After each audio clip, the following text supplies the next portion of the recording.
Good day guys, and welcome back ulit sa channel for today's video. Yamaha Mio 25 ay nagkaroon ng biglang ingay sa kanyang makina. So kailangan natin pandalhin ito ng motor para marinig nyo kung anong ingay ng makina meron siya.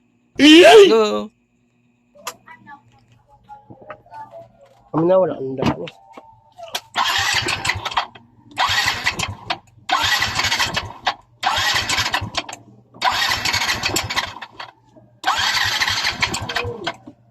Oh no!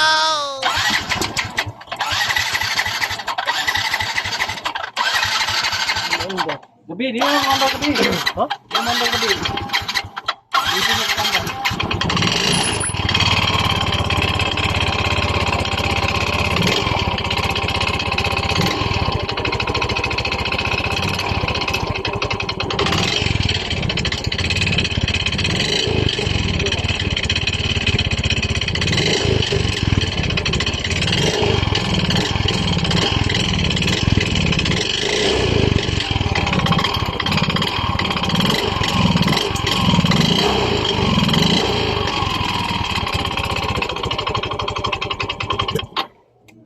Sa tingin nyo guys, saan kaya nanggagaling ang malaking ingay ng kanyang makina? Kasi magkapare lang po ang tunog ng piston slap at saka connecting rod.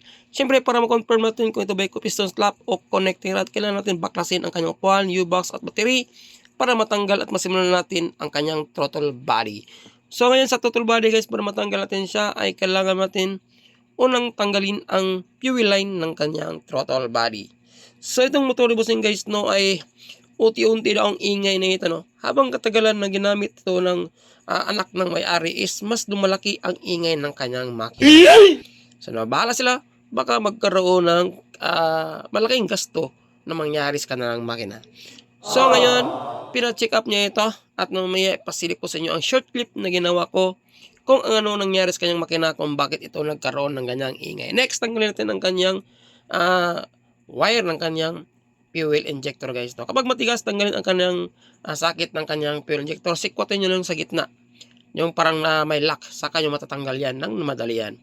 Next, tanggalin natin ang dalawang bolt ng kanyang throttle body.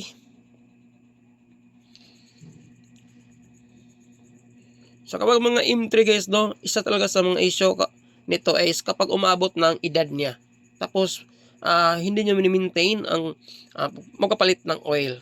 So yon, habang tumatagal at nagkaroon ng edad ng ating makina, ay nagkakaroon din ng pag-iksi ng oil level sa ating mga makina. Kaya panatilihin talaga na mapalit ng mga 1,000 to 1,500 km sa ating makina. So next, tanggalin natin ang bolt sa kanyang throttle body na nagsisilbing angklahan ng ating dalawang throttle cable. Ang panghuling tatanggalin natin guys ay ang kanyang TPS para mabunot natin ang kanyang buong throttle body. So, dito guys, no, pasilip ko sa inyo ang short clip na ginawa natin nung unang konsulta ni Bossing sa kanyang motor sa ating shop. So, ito na guys, ang nangyari sa kanyang makina sa una naming tagpo. So, yun, pinaandar ko niyang motor. Ayan, tunog niya na, ang lalabas, no? Grabe lang itik, palampag. Parang masisira na ang buong makina. Ngayon guys, upon checking, una ko talagang ginawa ay i-check ang kanyang oil, no? Ano nga? Dito sa part nito, na-discoveryan ko na grabe, ubos talaga ang langis ng kanyang makina. Buti na lang itong motor ay nakatakbo pa na pupunta sa ating shop para malagyan ng oil ang kanyang makina at para may salba pa ito na hindi magkaroon ng pag-knocking sa kanyang makina. Pero, sa part nito guys, medyo mahirap na talaga na may balik ang tunog ng kanyang makina kahit mawalagyan pa natin ito ng 1 litrong oil. Kasi nagkaroon na ito ng tunog piston slap sa kanyang makina. So, dito na guys, no? Tanggalin natin ang kanyang drain plug para magkaalaman na kung meron pa ba bang natirang oil sa kanyang makina o wala na. Usually, kapag mga ganito guys, no? Kapag wala talagang halos oil sa kanyang makina is magkaroon tayo ng pag-knocking o pag-stack up sa kanyang makina. Biglang hinto at ayaw ng makickstart. Buti na lang sa case scenario kay Bossing ay syempre hindi pa nag-stack up ang kanyang makina guys. At hindi pa tayo mahirapan pang i-pull out ang kanyang piston. Tulad ng mga nakarang video natin na ginawa sa mga M3 no. Naubos talaga ang langis at grabing kayod sa kanyang block. Kailangan pa natin pukpukin ng kahoy para matanggal yung block.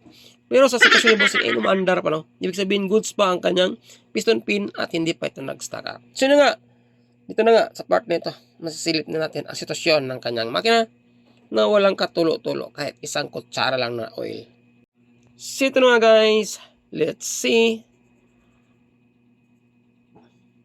So yun. Grabe ang El Nino sa kanyang makina. Tagtayo na talaga sa panahon ng kanyang makina. So ito yung pinaka worst case scenario guys, no? At pinaka masakit na ating malalaman sa ating makina.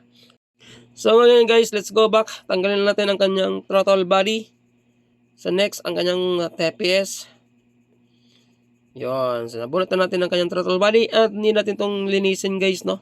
Kasi napakaitim po, yun, no? Nabunganga ng kanyang throttle body.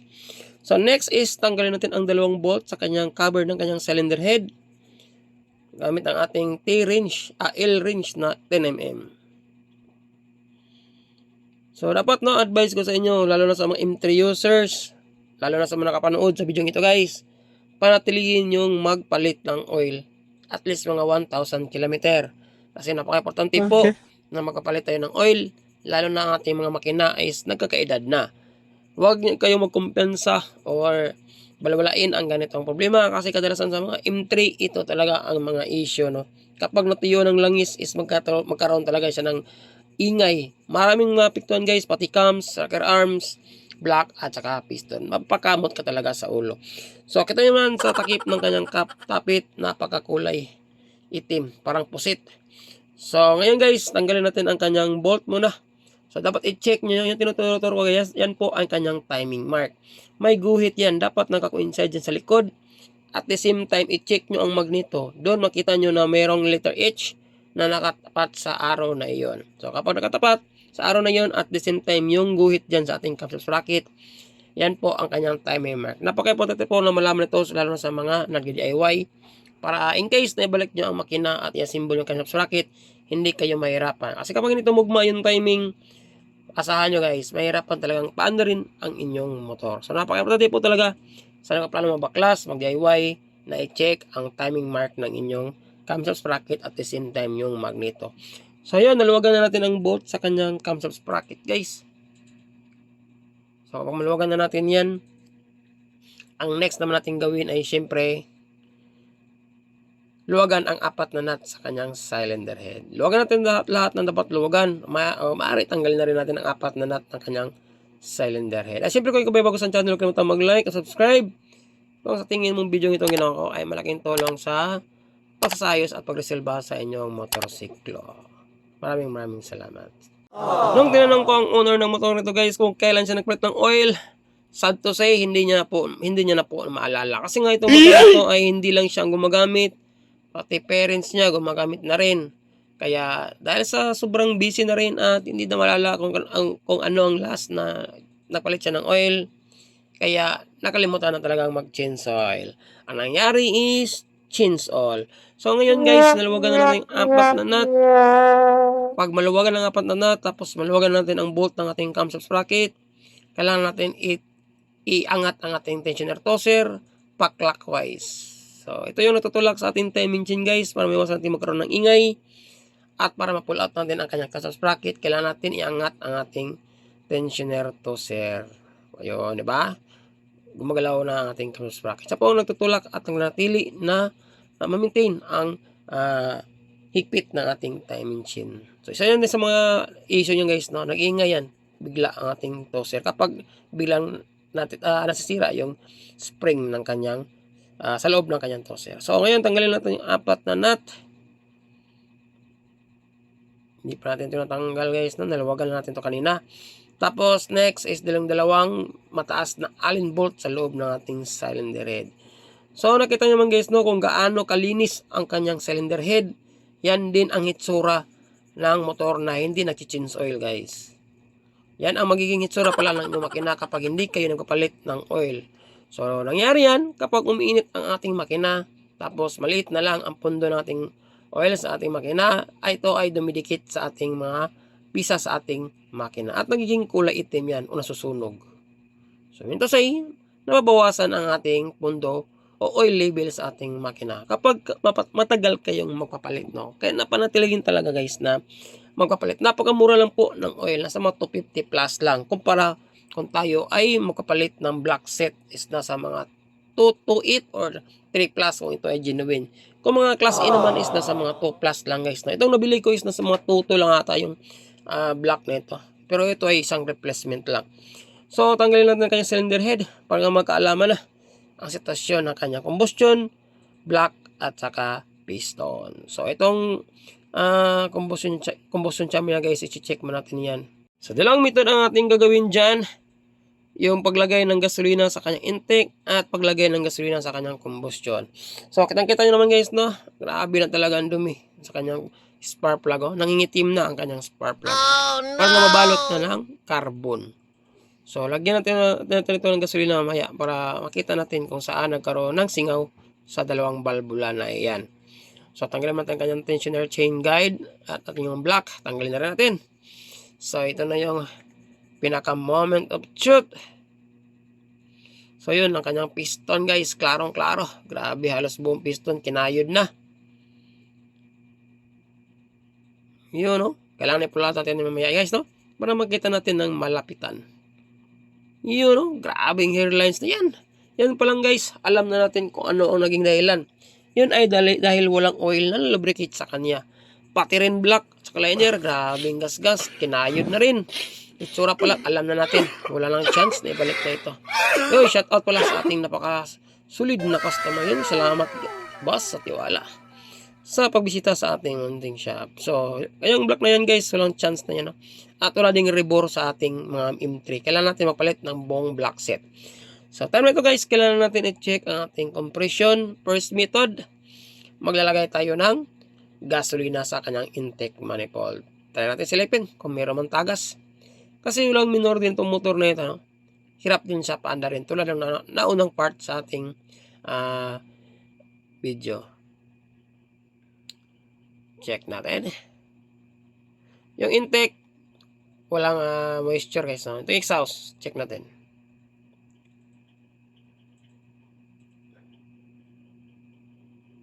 Yun. Basang-basang ang exhaust guys. Klarong-klaro yun. No?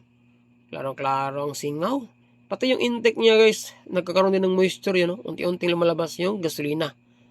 So, minto sa itong dalawang to ang nagpapahirap kung bakit hard starting ang kanyang makina.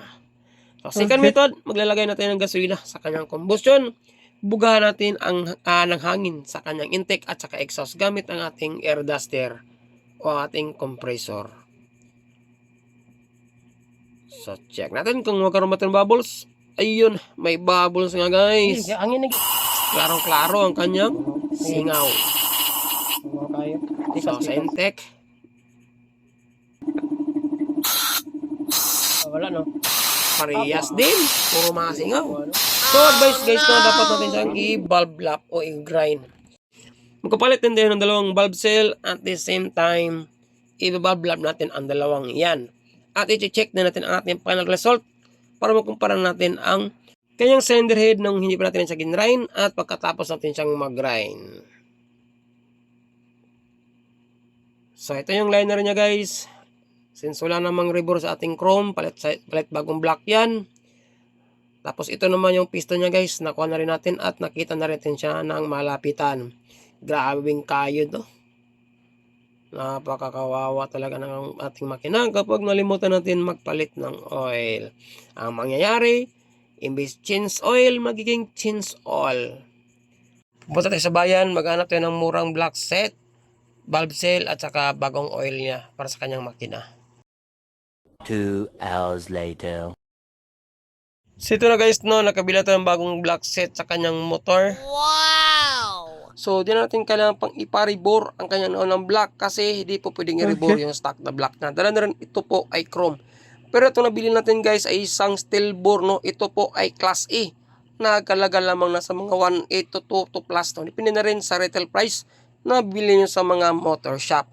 So inclusion ng kanyang black set guys ay ang kanyang lock, ang kanyang piston pin, ang kanyang buong cylinder block mismo. So yan po, no? Para sa genuine tingnan. Pero yan po ay steel bore ha. Hindi po yan original. So kasama na rin dyan ang kanyang piston pin at ang kanyang set na piston ring. Pati na rin ang kanyang gasket, top at saka base. Yan po ang inclusion na ating nabibiling block set. Pero kung titignan nyo ang ating nabili guys, para siyang genuine, napakaganda, napakasabi. Pati na rin ang kanyang piston. May kasama na rin siyang set na gasket guys, no? Top at saka base. So ngayon sa ating piston is meron siyang palatandaan yung dot na yan. Yan po yung ulaga na exhaust position ang ating piston. Kapag Yamaha guys ha. So, syempre, ang next natin gawin ay i-symbol natin ang 5 piston rings sa ating piston. 5 po guys, no? Maraming rings, kasama na dyan ang ating isang expander ring, 2 oil ring, at saka 2 compression ring. So, unahin natin ikabit ang ating expander ring. Sa expander ring guys, no, kahit magkabaliktad ang ating ring gap, walang problema yon. Hindi magtatagas ang ating oil, at the same time, aandar ang ating motor. Hindi yan katulad nung sinabi ng iba, na hindi aandar ang ating motor kapag nabaliktad yung ring gap. Kahit baliktad rin yan, up or down, walang problema sa ating expander ring. So, ang oil ring naman natin guys ay 2. Isa sa ilalim ng ating expander ring at isa naman sa ating ibabaw ng ating expander ring. Nangalogan na parang nakasandwich ang ating expander ring sa 2 oil ring na ilalagay natin. So, next naman is ang kanyang 2 compression ring. Pagkatapos ating ikabit ang 2 oil ring at expander ring sa kanyang piston. So, sa engap naman guys, kailangan hindi magkatabi, no? Magkadistansya yan, both ends, para maiwasang mabilis ang pag-leak ng oil sa ating combustion chamber na naging dahilan kung bakit magkaroon na paunti-unting usok. So, since bago naman yan guys, wala nang dapat pang ikabahala. Importante is, distansya ang ring engap ng ating oil ring, pati na rin ang ating expander ring. Nasa sa inyo niya guys, no? Kung paano nyo siya i-set up. Next, ang ating first compression ring, yan po ay kulay black. Tulad ng ating nakasanayan, yan po ang ating inuunang in-install. Yung first compression ring natin na kulay black. So, kahit magkabaliktad guys, black or puti, kung saan kayo komportable, walang problema dyan.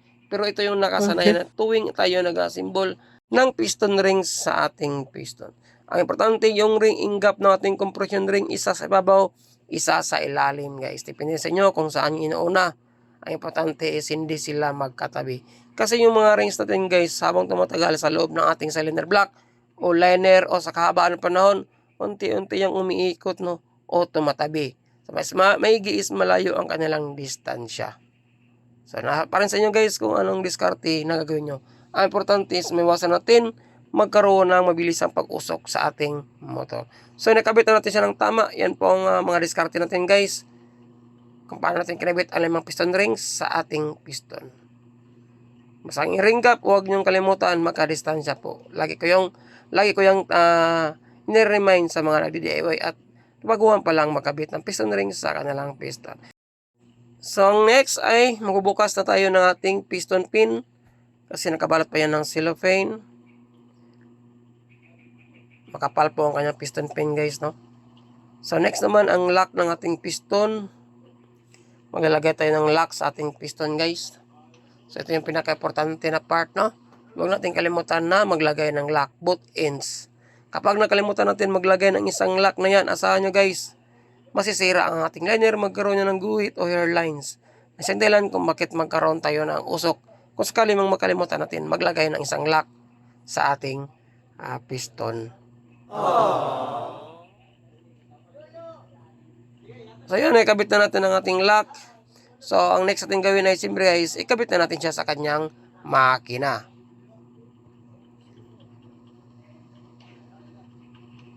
Para tinikabit yan sa makina ay maglalagay muna tayo ng mga oils bawat butas guys, no? So yung daanan ng ating piston pin, lagyan din natin ng oil para meron na siyang sariling lubrications.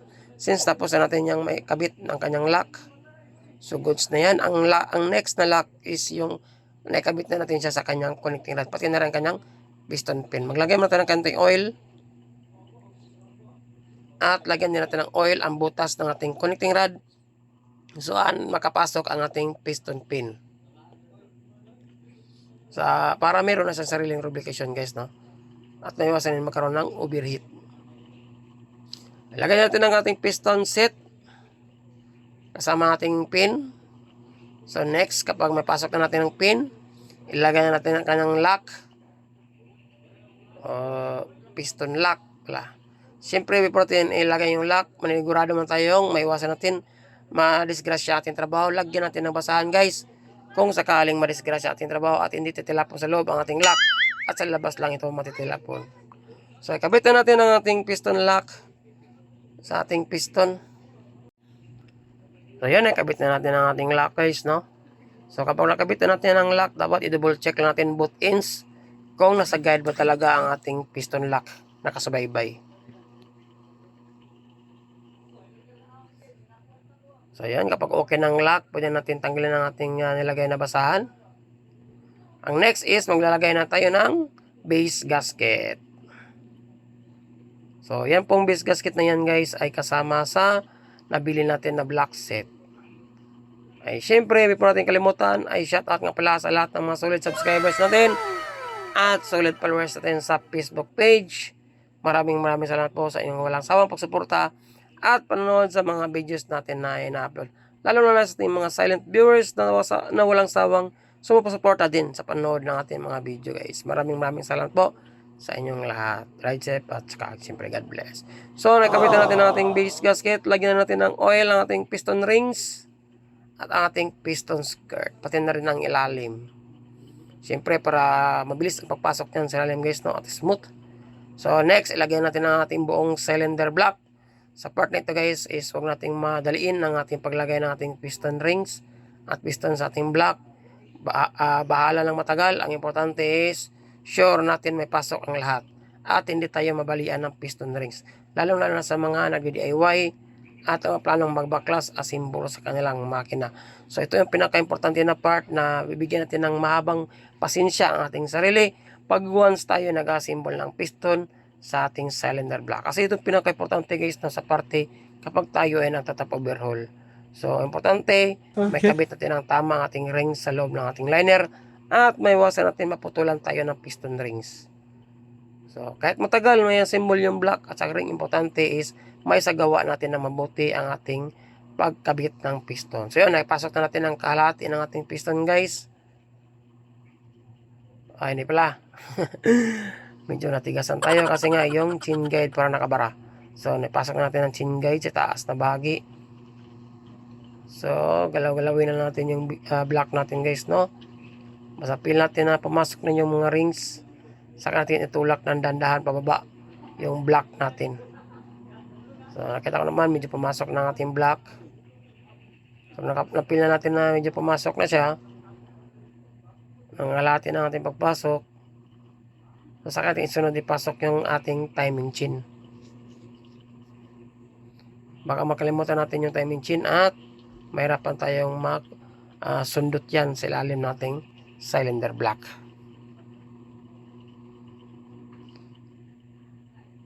So, medyo may katigasan nyo yung piston guys, no? Dahil na rin ito ay bago. So, ito yung pinaka-importante talaga na may pasok natin ang dandahan ng ating piston.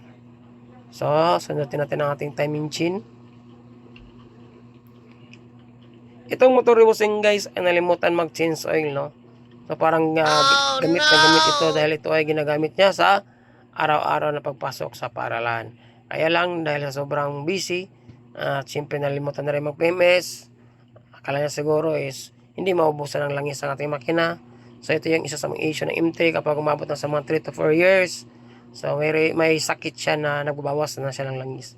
Mas may guys, napaka-importante na mag-check every 1,000 km takbo ng ating makina. Kapag may kabit na natin ang ating block guys, huwag nyo kalimutan itap ang piston, no? So yun yung pinaka-importante, no? For automatic, naka-top dead center na rin ang ating magneto at mabilis natin makita yung timing ng ating magneto guys kapag nakatapat na siya sa kanyang arrow sa kanyang makina. So itap natin ang ating piston. So kapag natap na natin yung piston, meron yung sobrang mga langis-langis guys, no? So nasa na natin gamit ang ating basahan. So yun, napakalinis na ng ating trabaho. Kapag naging okay na ang ating pagkabit ng block at malinis na rin ating top dead center ng ating piston, ang next natin gawin ay kabit na natin ang ating tensioner tosser. So may dalawa siyang bolt.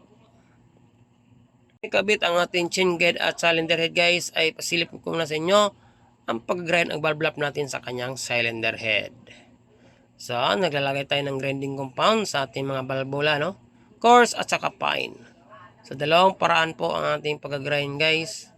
O dalawa ang ating ginamit na grinding compound para makuha na talaga natin yung carbon deposit na mo sa ating balbula. Both intake at sa exhaust, no? Kailangan natin siyang i-grind kahit hindi yun nagkaroon ng singaw yung exhaust or intake. Importante is mapapalitan natin siya ng dalawang valve seal.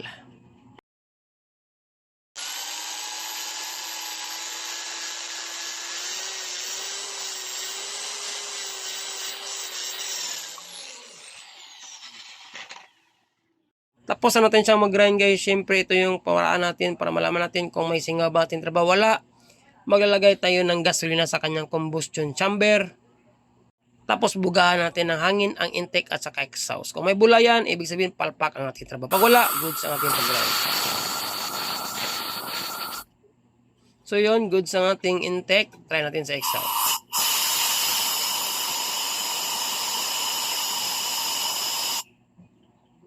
Goods din ang exhaust, guys. Ibig sabihin maganda ang ating pag-grind at walang singaw na nangyayari sa ating valvula. At pwede natin siyang ikabit sa kanyang makina uli. Ayos. So next ating gawin is ikabit na natin ang kanyang tensioner chain guide. Next, ang kanyang head gasket. Sa head gasket naman, kahit hindi nyo nalagyan ng liquid gasket, pwede na rin, no? Depende na rin sa inyo kung lagyan nyo o hindi. Option lang yan, guys, no? Pero much better, lagyan na rin ng kaunting liquid gasket to make sure na matagal ang pagkaroon ng moist o pag-leak sa kanyang cylinder head. Sa akin, hindi ko na siya nalagyan, guys, no? So, sinalpa ko na direkta ang kanyang cylinder head gasket. Next, yung kanyang cylinder head mismo.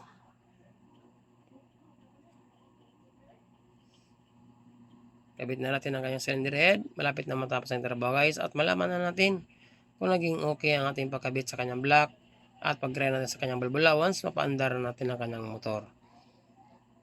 So pagkatapos may kabit ang kanyang cylinder head, ilagay natin ang plate. So sa plate, guys, meron siyang palatandaan, no? Yung butas na malaki na yan. Yan po ay sa right side na bahagi sa ibaba. So ilagay natin ang yung 4 na nut sa kanyang plate. Tapos yung dalawang alin na bolt o stud bolt na mataas sa kanyang loob ng kanyang cylinder head. So, siyempre, ang mga paraan na paghigpit natin, guys, ay ikis lang, no, sa ating mga nut.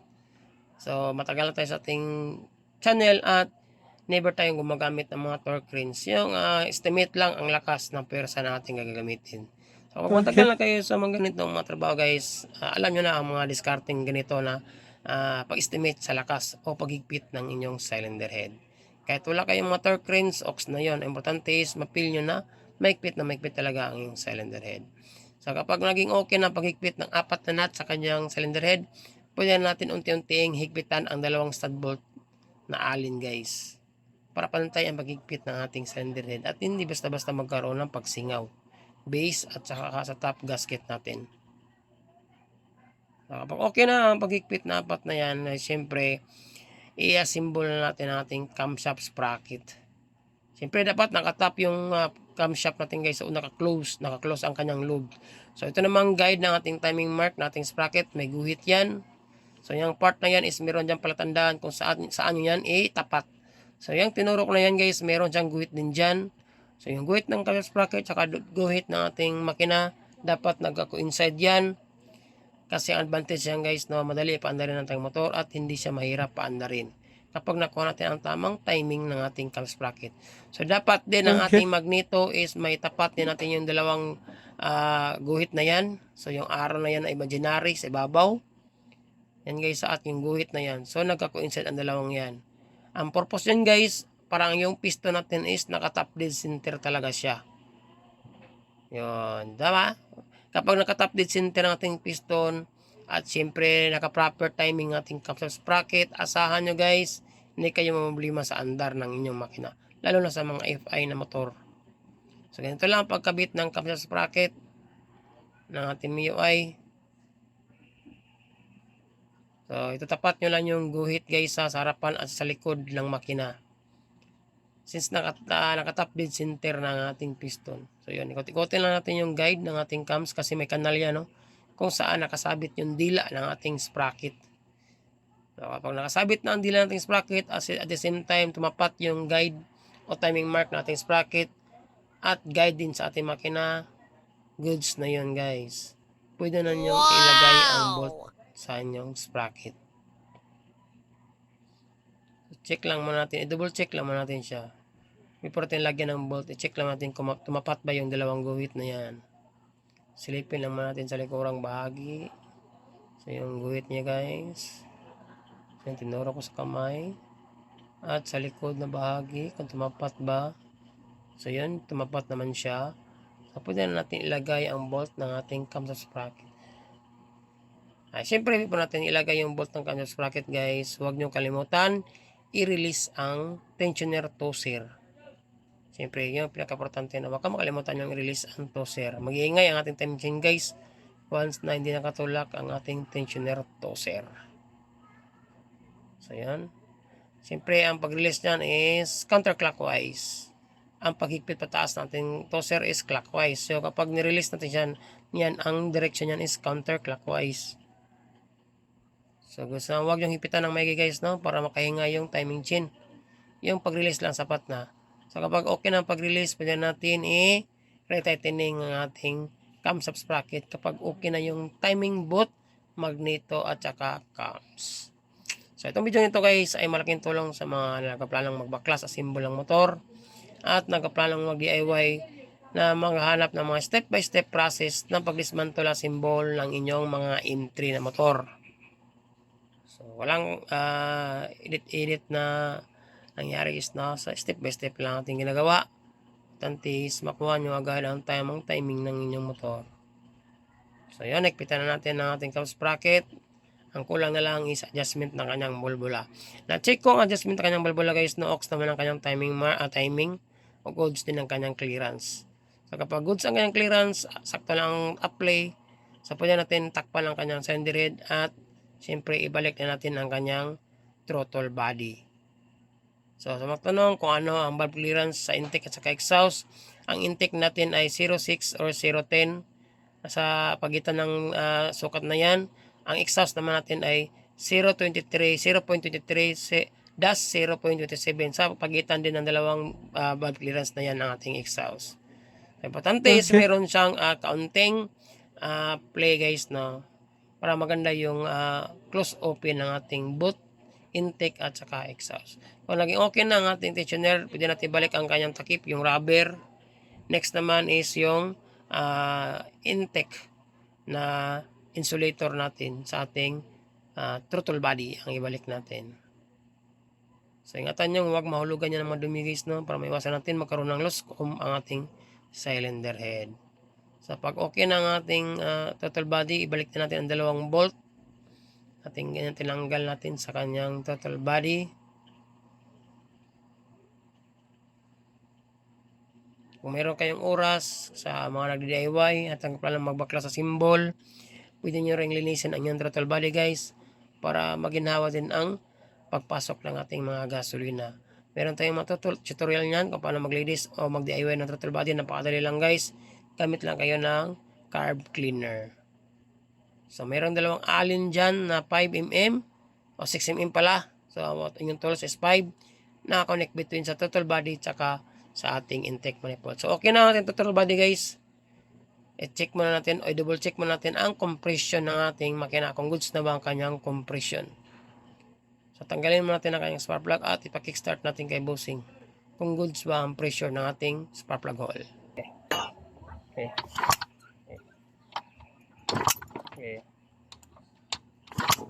Yun guys, goods naman ang pressure ng kanyang compression. So, pwede natin pandarin ang kanyang motor. Ibalik na natin ang takip.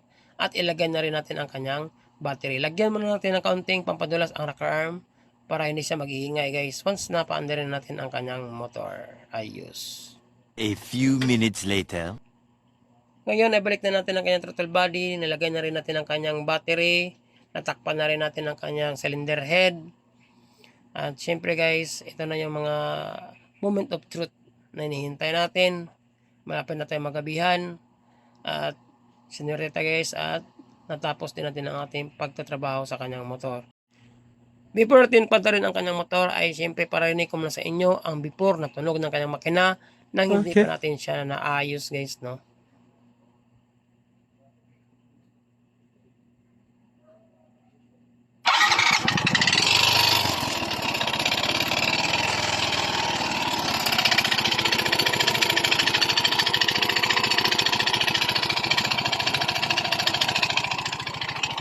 Ano nga?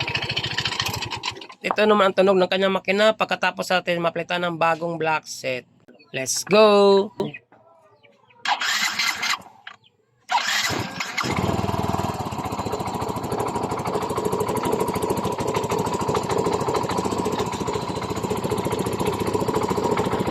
Oh my God! Wow!